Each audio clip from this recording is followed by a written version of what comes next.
Пожар изпепели 3 къщи и няколко помощни постройки в махала Снегово на момчилградското село Седевче.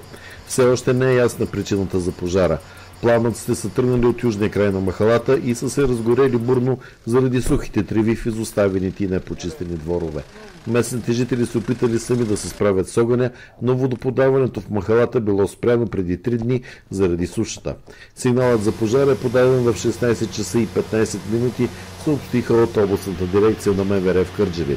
На място са пристигнали 17 пожарникари с 4 противопожарни автомобила. В гасенето са се включили и 9 горски служители.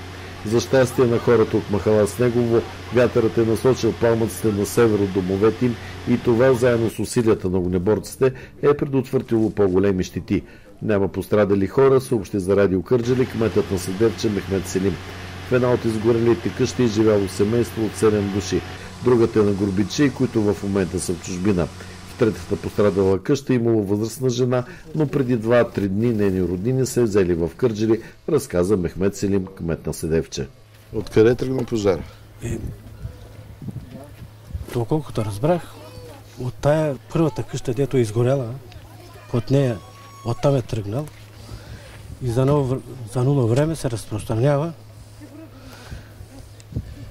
Хората избягоха набързо? Реагирахме бързо, дойдоха пожарни коли от Мамсурат, от Куновград, от Кърджали, водоноски допълнително, за да заредят. И изгоряха 3 къщи обитаеми и 2-3 други там стопански постройки. Спасихме махалата поне. Хората в засегнатите къщи, какво ще правят сега? Чакат да приключат с пожара, тогава ще видим.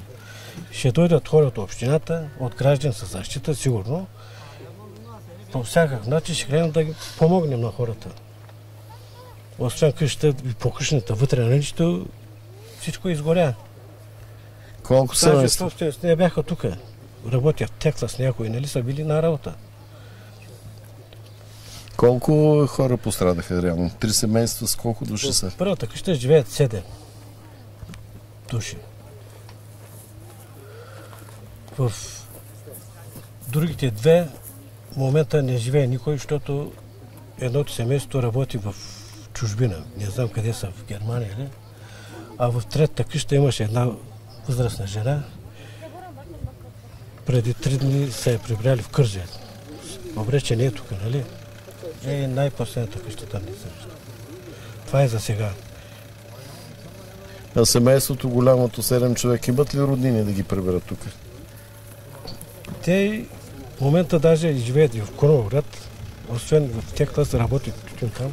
Има къде да се постоянят за сега. За да помогнат за гасенето се претекоха десетки хора от околните села, като най-много от тях бяха от село Конче. Дойдохме тук да помагаме. От Конче съм. От съседното село? От Конче, Горно Конче. Колко души сте тук? Доста има, сте разпръснато, нали? Първоначално тук помогнахме вътре в гората. Сега малко свят ми се зави, викам да сляза. Как е станала белята? Нямаме информация. Да, отдалече сме, от Звездъл ни се обадиха. Вика Конче, Седевче, вика гората гори, вика къща има да изгорели. Тръгнахме да помогнем. Екипите на пожарната ще продължат борбата с огъня. Усилията вече са насочени към овладяването на огнищата в гората над селото.